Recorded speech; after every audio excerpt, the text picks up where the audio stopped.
Hi friends, welcome to my channel HS knowledge. आज हम strategies for accident prevention के बारे में डिस्कस करने वाले हैं।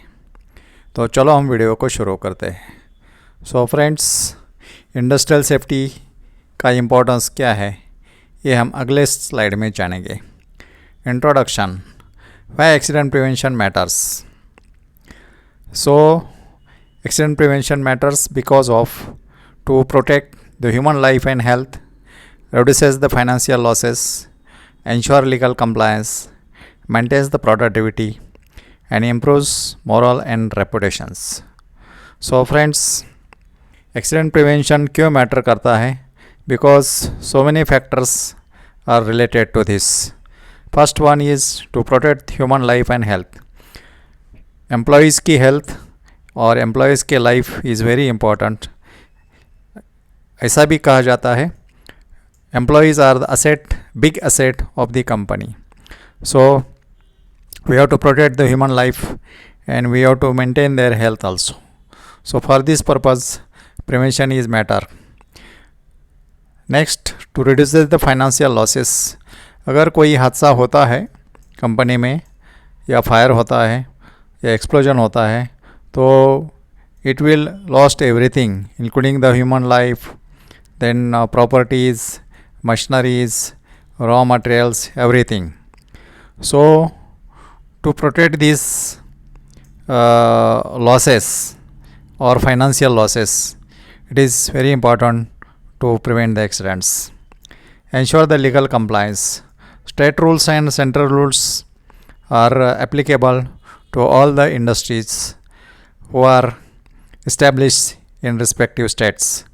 जो अपने स्टेट में है, इस्टेब्लिश हुआ है, उनको स्टेट रूल फॉलो करना है and along with the central rules. So factory act 1948 is very important which is applicable to all industries. Maintain the productivity. अगर कंपनी का कुछ हादसा होता है, एक्सीडेंट होता है, तो हम प्रोडक्टिविटी मेंटेन नहीं कर सकते, या प्रोडक्शंस जो हम टारगेट बनाया है वो टारगेट अचीव नहीं कर सकते। इसमें बहुत सा टाइम्स प्रोडक्शन बंद होता है, लाइन बंद होती है, और इसमें जो सप्लायर को जो कमिट किया है वो कमिटमेंट हम फुलफ़िल नहीं कर सकते, और इसी कारण हमको एक्सीडेंट प्रिवेंशन होना बहुत ज़रूरी पड़ता है। Improves the moral and reputations. Company का रेपुटेशंस इज़ वेरी इम्पॉर्टेंट। वो रेपुटेशन मेंटेन करना है, साथ ही साथ एम्प्लॉई मोरल भी हमको इम्प्रूव करना है या मेंटेन करना है। ये सारे चीज़ के लिए हमको एक्सीडेंट प्रिवेंशंस करना ज़रूरी पड़ता है। Now will go to next. Now definitions. Accident की डेफिनेशंस क्या होते हैं? So definition of accidents is, it is an accident which is unplanned event that results in injury, illness or damages. So इसमें ऐसी घटना घटती है which is unplanned event and which will result in injuries, illness or damages. जैसे side में एक आप image में देख रहे हैं, दो बंदे काम कर रहे हैं और वो कटिंग होने के बाद वो स्ट्रक्चर उनकी तरफ आता है, बट फॉर्चुनेटली उन्होंने सेफ्टी बेल्ट बांधा है, इसलिए वो सर्वाइव हो गए, otherwise they could have fallen down. So this is accidents. Now incident किसे कहा जाता है? Incident means it may not result in harm. घटना घटती है लेकिन इसमें कोई एम्प्लॉयज़ या कर्मचारी को चोट नहीं पहुंचती है, that is called as incident. Now near miss is also important. इसमें no injury but could have cause the one, that means इसमें कोई इंजुरी नहीं होती है but there is a potential to harm the employees और harm the workers. So this definitions is very important. अगर आप IS 3786 अगर फॉलो करते हैं तो उसमें काफ़ी सारी डेफिनेशन की जानकारी दी है या एक्सीडेंट के बारे में डिटेल में बताया है, तो आप रेफ़र कर सकते हो. So this is important.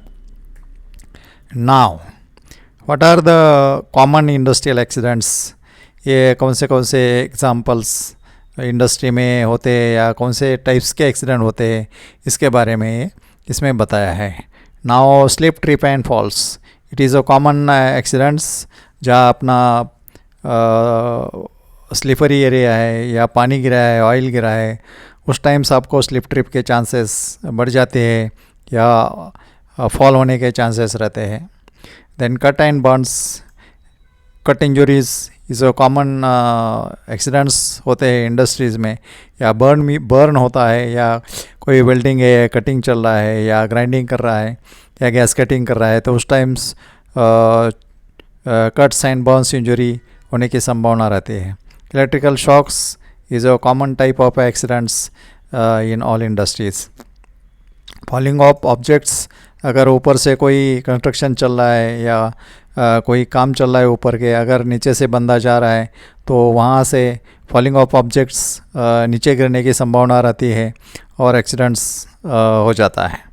Now chemical exposures, अगर कोई केमिकल प्लांट है और उसमें से कोई मटेरियल हैंडलिंग कर रहा है या केमिकल हैंडलिंग कर रहा है, तो उसमें से जब आप ढक्कन खोलेंगे तो काफ़ी फ्यूम्स निकल जाते हैं या गैसेज जनरेट होता है. So chemical exposure is one type of accidents in chemical plant. And this is a fire and explosions. आपको पता है अगर कोई ऐसा बड़ा हादसा होता है, so there is a huge loss to the company. ऐसे टाइप के एक्सीडेंट्स इंडस्ट्री में होते हैं. Now what are the causes of accidents? Accidents होने के causes क्या रहते हैं? So basic two causes everybody knows: unsafe acts and unsafe conditions. These are the two major causes of accidents. Unsafe acts यानी कि working without PPE, negligence और rushings. अगर आपको PPE दिया है लेकिन आपने पहना नहीं है, या आपका negligence काम करने के टाइम्स आप दिखा रहे हैं, या हड़बड़ी में आप जा रहे हैं या रश कर रहे हैं या दौड़ रहे हैं कंपनी के अंदर, तो उसमें एक्सीडेंट्स होने की संभावना बढ़ जाती है. और अनसेफ कंडीशंस यानी कि पुअर लाइटिंग है या अनगार्डेड मशीन्स है या स्लिपरी एरिया है, ऐसे कुछ कंडीशन क्रिएट हुई है, तो उस टाइम भी एक्सीडेंट्स होने की संभावना बढ़ जाती है. दूसरे कॉजेस रहते हैं lack of training and awareness. अगर कर्मचारी को ट्रेनिंग नहीं दिया है या उसको मशीन के बारे में बताया नहीं, आप डायरेक्ट डिप्लॉय करेंगे, तो उसमें भी एक्सीडेंट्स होने की संभावना बढ़ जाती है. इक्विपमेंट एंड मशीनरीज, कोई इक्विपमेंट्स या मशीनरी है, आप उसका प्रिवेंटिव मेंटेनेंस प्रॉपरली नहीं कर रहे हैं या उसमें मशीन में कुछ ख़राबी है, तो ऐसे कंडीशंस में आप मशीन चलाएंगे तो एक्सीडेंट्स हो सकता है. लैक ऑफ सुपरविजन्स, कोई भी एम्प्लॉइज़ के ऊपर सुपरविज़न होना ज़रूरी रहता है ताकि छोटे छोटे एक्सीडेंट्स या उनके अनसेफ प्रैक्टिसेस को हम टाल सकते हैं. Ignoring policies, SOPs and rules, company के जितने भी SOPs है या रूल्स है, सेफ्टी रूल्स है या आपके पॉलिसीज़ बनाया है अलग अलग डिफरेंट टाइप्स के, तो कंपनी के जो वर्क मेथड्स है या सेफ ऑपरेटिंग प्रोसीजर्स है, ये सारे जो पॉलिसीज़ एंड रूल्स है वो फॉलो नहीं करेंगे तो एक्सीडेंट्स हो सकता है. नाउ की स्ट्रेटेजीज़ के बारे में हम डिस्कस करेंगे. पहले तो hazard identification and risk assessments, काफ़ी आपको पता है, उसको हीरा बोलते हैं हम लोग. पहले तो हजार्ड आइडेंटिफाई करना है, एंड आइडेंटिफाई होने के बाद उसमें रिस्क असेसमेंट या रिस्क का कैलकुलेशन करना है, और उसके बाद आपको प्रॉपर एक्शंस लेना है ताकि आगे होने वाले एक्सीडेंट्स टल सकते हैं. नाउ इंजीनियरिंग एंड एडमिनिस्ट्रेशंस, आपको पता है this is a hierarchy of controls. आपको step by steps accident prevention कैसा करना है या हजार्ड्स को कैसे एलिमिनेट करना है या रिड्यूस करना है, उसके बारे में आपको पता है. starting from eliminations, substitutions, engineering control, administrative control, and PPEs. So engineering and administrations is very important. This comes in the most effective method of preventing the risk. And PPE usage, this is the last source of controlling the accidents, controlling the hazards. And training and supervision is also the administration control, so that is very important. So all these strategies, if we apply in the companies, or we have to make the policies for that, so we will prevent the accidents definitely in the industries or at workplaces.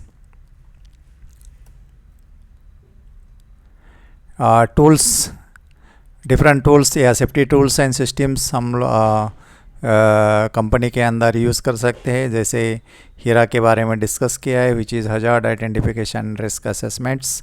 Also we can apply the tools like JSA और job safety analysis. इसके बारे में हमने हीरा और job safety analysis के बारे में video upload किया है, और डिस्क्रिप्शन बॉक्स में उनका लिंक दिया है. आप वह लिंक ओपन करके ये डिटेल वीडियो देख सकते हो. नाउ वर्क परमिट सिस्टम्स या permit to work systems is very important. This is also important tool to make the proper communications and to prevent the accidents. Safety signages and colour codes, different types के safety signages रहते हैं. जैसे slippery floor है, या high voltage है, या toxic chemicals है, या हॉट सरफेसेस है, या अपना फोर्कलिफ्ट ऑपरेशन एरिया है. ये ऐसे साइनेजेस आप रिस्पेक्टिव नेचर ऑफ वर्क के हिसाब से आप वर्क प्लेसेस में डिस्प्ले करेंगे तो कर्मचारी या एम्प्लॉयज़ को उसका अवेयरनेस बढ़ जाएगा.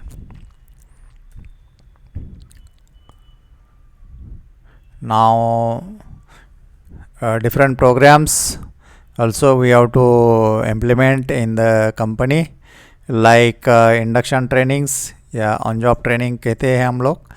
और this training is very important before start of the work. और ये काम में डिप्लॉय करने के पहले उसको ट्रेनिंग दिया जाता है. और this is also important tool box talks, या डेली बेस पे जो काम दिया है, ये काम के बारे में कर्मचारी को जानकारी देना ज़रूरी पड़ता है. तो उस टाइम्स TBT यानी कि एक 10 मिनट का सेशन रहता है. उसमें क्या क्या हजार्ड्स मौजूद रहते हैं काम करने के टाइम. जैसे सिविल का काम करना है, कंस्ट्रक्शन का काम करना है, या हेड में काम करना है, तो उसमें खतरे का उसको क्या खतरे हो सकते हैं और उसके लिए आप क्या क्या सेफ्टी मेजर्स लेंगे, उसके बारे में कर्मचारी को बताना ज़रूरी पड़ता है. मॉक ड्रिल्स, कंपनी के प्रोसीजर्स फॉलो होने के बाद भी आपको इमरजेंसी प्रिपेयर्डनेस या आपको इमरजेंसी रिस्पांस कैसा करना है, इसकी जानकारी होना चाहिए. इसलिए मॉक ड्रिल्स लिया जाता है कंपनी में. तो डिफरेंट टाइप के मॉक ड्रिल रहते हैं. जैसे कुछ गैस लीक हो गया, उसके बारे में मॉक ड्रिल किया जाता है, या अपना फायर लग गया तो उसके बारे में मॉक ड्रिल किया जाता है. सो डिफरेंट तरह के मॉक ड्रिल्स भी लेना ज़रूरी पड़ता है, ताकि एम्प्लॉयज़ में अवेयरनेस बढ़ सकता है या बढ़ जाएगा. Safety posters and visual aids, company के अंदर जहाँ वर्क प्लेसेस है वहाँ अपने सेफ्टी पोस्टर्स या सेफ्टी साइनेजेस डिस्प्ले करना ज़रूरी रहता है, ताकि इसमें से बहुत सा एजुकेशंस या उसको हजार्ड्स के बारे में जानकारी कर्मचारी को मिल जाती है. Now near miss reporting, we have to encourage for near miss and incident reporting, then RCA or root cause analysis, and learning procedures. So near miss means उसमें इंसिडेंट हुआ है लेकिन कोई चोट या इंजरी नहीं हुआ. सो this is very important image.